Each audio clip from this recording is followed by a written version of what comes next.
2025 में निश्चित तौर पर सरकार बनेगी और सारे लोग, क्योंकि तेजस्वी जी जो बोलते हैं वो करने में विश्वास रखते हैं और हमारे नेता माननीय तेजस्वी जी चाहे पिछड़ा हो अति पिछड़ा हो सभी वर्ग के लिए वो काम कर रहे हैं। बहुत बहुत धन्यवाद आपके माध्यम से और आपके माध्यम से औरंगाबाद लोकसभा के महान मतदाता को भी धन्यवाद देता हूं। राष्ट्रीय जनता दल की तरफ से 4 सांसद जीते हैं और उसके बाद आज पहले से ये चर्चा हो रहा था कि मीसा भारती को संसदीय दल का नेता बनाया जाएगा, लेकिन अब है कुशवाहा हैं, इनको संसदीय दल का नेता बनाया गया है। पहले तो आपको बहुत बहुत बधाई हो। बहुत बहुत धन्यवाद आपके माध्यम से और आपके माध्यम से औरंगाबाद लोकसभा के महान मतदाता को भी धन्यवाद देता हूं और परम आदरणीय समाजवाद के पुरोधा राष्ट्रीय अध्यक्ष लालू प्रसाद यादव जी और युवाओं के आन बान शान और जो बिहार के युवा और बिहार के लोग जो एक नए किरण के रूप में माननीय तेजस्वी जी को देख रहे हैं, हम उनको धन्यवाद देते हैं। पार्टी के सभी साथी को, सभी लोगों को धन्यवाद और बधाई देता हूं कि उन्होंने एक बहुत बड़ी जिम्मेवारी एक पिछड़ा के बेटा को लोकसभा में संसदीय दल का नेता बना करके देने का काम किया है।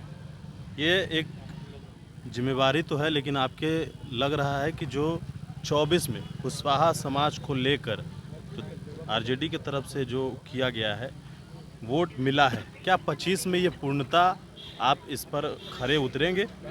देखिए, खरा उतरना हमें नहीं है, माननीय नेता हमारे खरे उतरते हैं और माननीय ये कुशवाहा समाज का वोट हमारे चलते नहीं मिला है, उनको माननीय नेता के काम और विजन के चलते वोट मिली है। चाहे कुशवाहा समाज का हो या अन्य पिछड़ा और अति पिछड़ा समाज का जो वोट मिला है, हमारे माननीय नेता तेजस्वी प्रसाद यादव जी का जो विजन है और जो सोच है उसके चलते ये वोट टर्न अप की है। और निश्चित तौर पर बिहार के तमाम लोग, चाहे वो पिछड़ा हो अति पिछड़ा हो, दलित हो, महादलित हो, अल्पसंख्यक हो, पिछड़ा वर्ग हो, जितने भी लोग हैं आशा भरी नज़रों से माननीय तेजस्वी जी की ओर देख रहे हैं। 2025 में निश्चित तौर पर सरकार बनेगी और सारे लोग, क्योंकि तेजस्वी जी जो बोलते हैं वो करने में विश्वास रखते हैं। आपने देखा होगा कि 2020 में जब तेजस्वी जी घूम रहे थे तो वो कहते थे कि हमारी सरकार बनेगी, मैं 10 लाख लोगों को नौकरी दूंगा। सरकार नहीं बनी, विपक्ष में बैठे और बिहार के मुद्दों को वो सदन में उठाने का काम करते थे।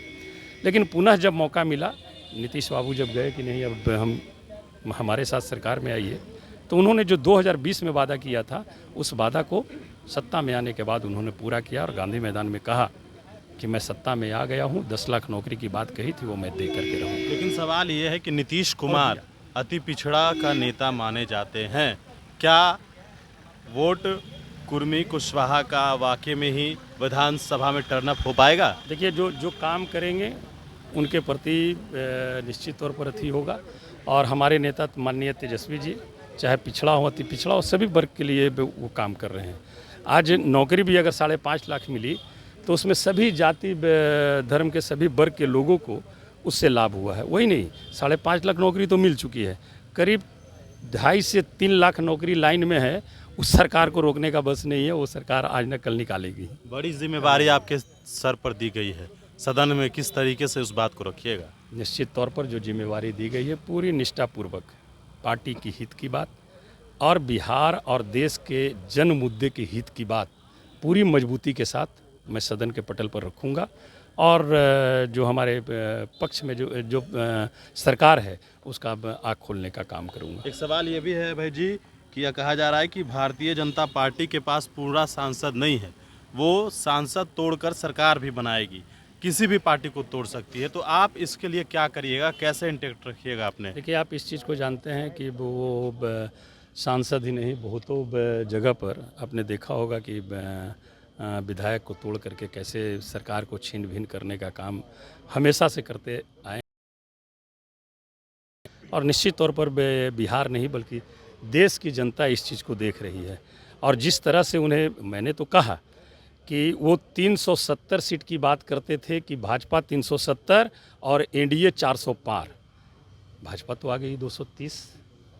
उनको तो नैतिकता के आधार पर किसी भी कीमत पर प्रधानमंत्री पद का शपथ नहीं लेना चाहिए था, उनको नैतिकता के आधार पर, चूँकि ये हार माननीय प्रधानमंत्री जी की हार है, मोदी जी की हार है। और निश्चित तौर पर इस हार को देखते हुए इंडिया गठबंधन चुनाव नहीं हारी है, मैनेजमेंट कुछ इस तरह का था जिससे वो सरकार बनाने में कामयाब हुए हैं। और किस तरह की सरकार बनी है, जो मैं समझता हूँ कि देशवासी 25 में ये गलती आप लोग फिर करेंगे क्या? निश्चित तौर पर हम लोग की समीक्षा बैठक हुई है माननीय नेता के नेतृत्व में, और माननीय नेता ने पूरी तरह से निर्देशित किया है, और हम लोग सारे लोग जितने भी हमारे दल के माननीय नेता हैं, प्रत्याशी हैं, माननीय विधायक हैं, सभी लोग उस स्तर पर काम कर रहे हैं, और जब भी चुनाव हो हम लोग चुनाव के लिए तैयार हैं। चलिए, बिल्कुल, तो हमारे साथ अभय कुशवाहा थे। तो आपने सुना है सहयोगी अभिजीत के साथ मैं रंजन सिंह।